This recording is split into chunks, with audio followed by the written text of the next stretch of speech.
আগামী বুধবার নাগরিকত্বের আবেদন করবার জন্য ঠাকুরবাড়িতে বসবে ক্যাম্প। বাগদার উপনির্বাচনের আগে মতুয়া সম্মেলনে এসে জানালেন শান্তনু ঠাকুর। এদিন বাগদা উপনির্বাচন উপলক্ষে মতুয়াদের নিয়ে সম্মেলনের আয়োজন করেছিল বাগদা ব্লক মতুয়া মহাসংঘ। সম্মেলনে উপস্থিত ছিলেন বনগাঁ লোকসভার সাংসদ তথা কেন্দ্রীয় জাহাজ প্রতিমন্ত্রী শান্তনু ঠাকুর। তিনি বক্তব্য রাখতে গিয়ে বলেন, সিএএ কমপ্লিমেন্টেশন হয়েছে, কিন্তু কার্যকর করতে আপনাদের আবেদন করতে হবে।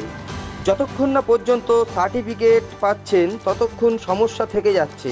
আগামী বুধবার থেকে ঠাকুরনগর ঠাকুরবাড়িতে আবেদন করবার জন্য ক্যাম্প বসবে বলে জানান তিনি।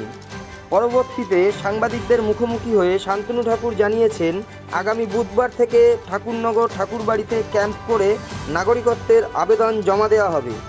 বুধবার আমাদের সমস্ত এগুলো তো তৈরি করতে সময় লাগছে, এমনি অ্যাপ্লিকেশান হচ্ছে, যেগুলো হচ্ছে ডাইরেক্ট যে ঠাকুরবাড়িতে যেখান থেকে ক্যাম্প করা হবে সে ক্যাম্প চালু হয়ে যাবে আগামী বুধবার থেকে। হয়ে গেছে, কিন্তু ক্যাম্প চালু হচ্ছে বুধবার থেকে। আবেদন করতে পারবে, যারা বুঝছে না তারা আলাদা বিষয়, যারা বুঝছে তারা সময় মতো এটার পদক্ষেপ নেওয়া হবে, এটা নিয়ে কোনো অস্বীকার করার কিছুই নেই।